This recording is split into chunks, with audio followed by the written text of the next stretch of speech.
Hello. Hello sir, আমি বড়লোক হওয়ার কোম্পানি বেস্টনি থেকে বলছি। জি আপনার জন্য বড়লোক হওয়ার একটা দারুণ স্কিম আছে, সেটার জন্য কথা বলতে চাচ্ছিলাম। জি জি জি স্যার, আমাদের স্কিমটা হচ্ছে। আচ্ছা, এক মিনিট আপনার স্কিম যা আছে তা আমি আমার বন্ধুকে জানাতে চাচ্ছিলাম।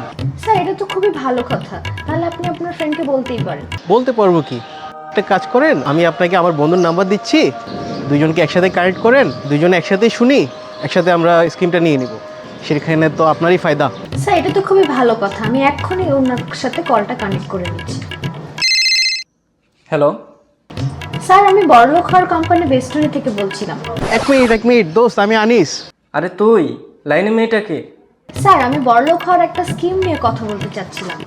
ওয়েট এক মিনিট দোস্ত, আমি হচ্ছে মোহাম্মদপুরে আটকে গেছি, তো আমার বাইকটাও নষ্ট হয়ে গেছে বুঝছস, এখন আমার মোবাইলও ব্যালেন্স নাই।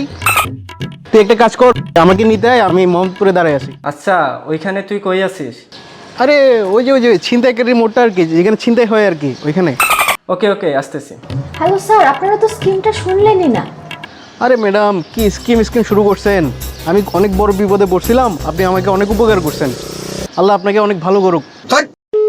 হ্যালো হ্যালো স্যার, শুনতে পাচ্ছেন? Hello hello.